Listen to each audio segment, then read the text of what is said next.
Née en France dans les années 1960, Nathalie Lecoultre a vécu une vie haute en couleurs, depuis ses débuts en études de stylisme à l'école Esmod jusqu'à devenir costumière, réalisatrice, scénariste et partenaire de l'un des présentateurs les plus célèbres de France, Jean-Luc Reichmann.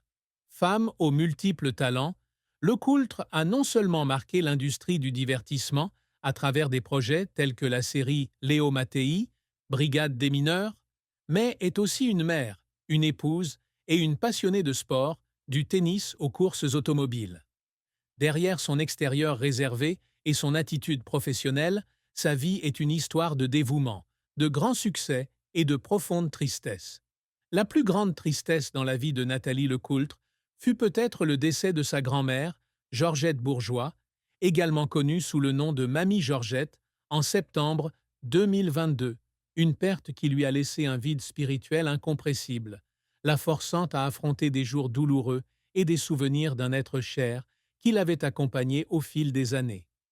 Mamie Georgette, qui vivait à Foncine-le-Haut, un petit village du Jura, était une femme spéciale dans la vie de Lecoultre. À 101 ans, Georgette n'est pas seulement un symbole de longévité, mais aussi une inspiration de force et d'amour familial. Lecoultre et Reichmann lui rendaient régulièrement visite, notamment à l'occasion de son anniversaire ou des fêtes de fin d'année, lui apportant des moments chaleureux sur les routes enneigées des montagnes du Jura.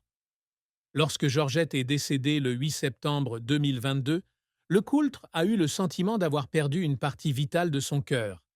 Elle a un jour partagé sur les réseaux sociaux qu'elle et sa grand-mère avaient un lien spécial, et ne pas pouvoir entendre la voix de Georgette ou voir son sourire était une douleur indescriptible. La mort de sa grand-mère est survenue quelques semaines seulement après qu'elle ait célébré son 101e anniversaire, et Lecoultre, malgré le fait qu'elle ait toujours conservé une apparence forte, a dû faire face à des moments de solitude, tandis que les souvenirs du Jura se transformaient en une nostalgie implacable. Pour une personne réservée comme Lecoultre, cette tristesse devient encore plus profonde, car elle choisit de la garder pour elle, la partageant uniquement à travers des statuts courts, mais émouvants sur Instagram. La carrière de Nathalie Lecoultre a été un long voyage, rempli de succès retentissants, d'échecs mémorables et de luttes qui l'ont fait pleurer. Dès ses débuts d'études de stylisme à l'ESMOD, l'une des plus prestigieuses académies de mode de France, Lecoultre nourrit le rêve de devenir costumier.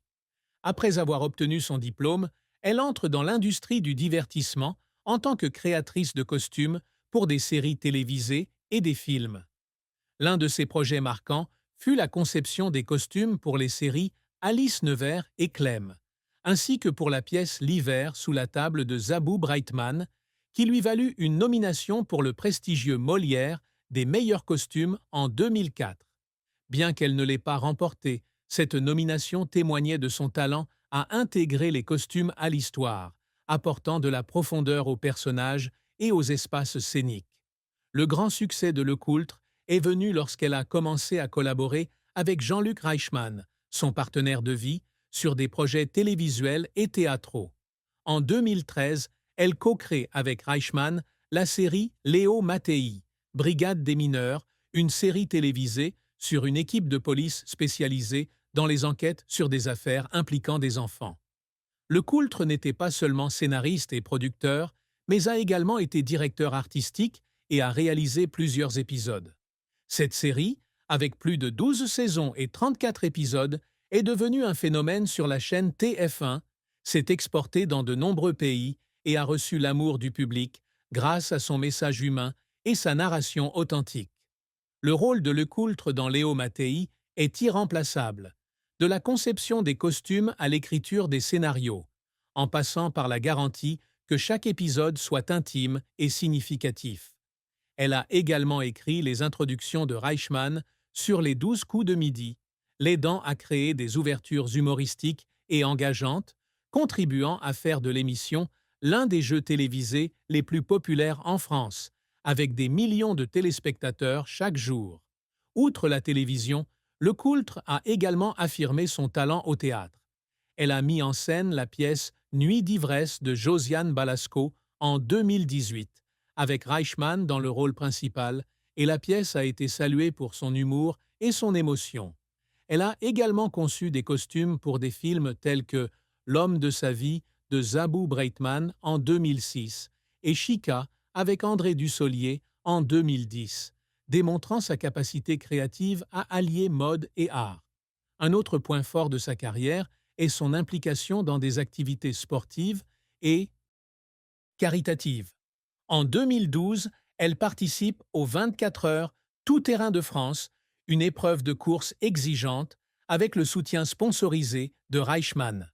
Sa passion pour le sport, du tennis au handball, en passant par le football, l'a aidé à maintenir un mode de vie actif et à inspirer sa famille. Cependant, la carrière de Lecoultre n'a pas été sans revers et défis. Dans ses premières années, elle a dû faire face à une concurrence féroce dans l'industrie de la mode et du divertissement, où les jeunes talents avaient souvent du mal à trouver leur place. Certains de ses projets de création de costumes, malgré beaucoup d'investissements, n'ont pas reçu l'attention qu'elle attendait, la forçant à apprendre à accepter et à passer à autre chose. Ne pas avoir remporté le prix Molière en 2004, malgré sa nomination, fut un moment de déception, où elle eut le sentiment que son travail n'avait pas été reconnu à sa juste valeur. De plus, la collaboration avec Reichmann, bien que fructueuse, s'accompagnait également de pression.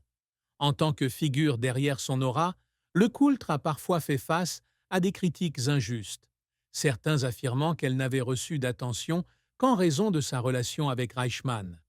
Ces défis l'ont obligée à travailler plus dur, non seulement pour prouver son talent, mais aussi pour protéger sa réputation. Les moments qui font pleurer Lecoultre sont souvent associés à des efforts inlassables et à des étapes émotionnelles importantes de sa carrière. Lorsqu'elle a terminé le premier épisode de Léo Mattei en 2013, elle a pleuré dans la salle de montage, sous la pression de créer une série qui soit non seulement un succès commercial, mais aussi une valeur sociale.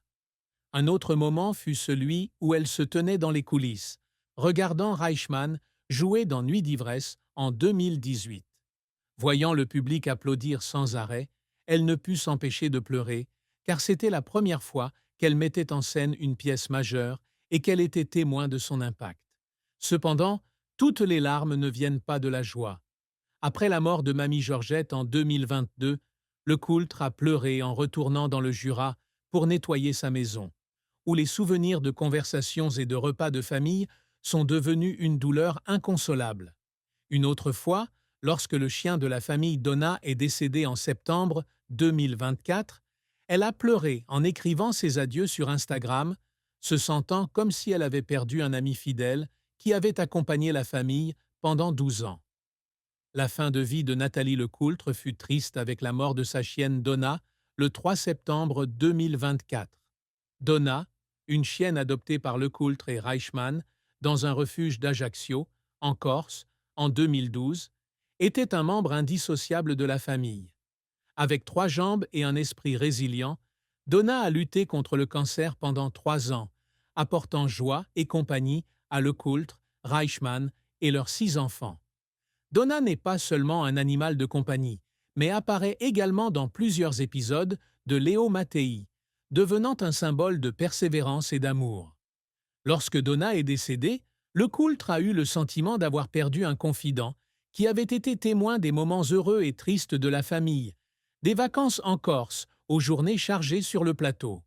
Lecoultre a partagé son chagrin sur Instagram en publiant une compilation vidéo des meilleurs moments de Donna, de ses courses sur la plage à ses moments de détente avec ses enfants.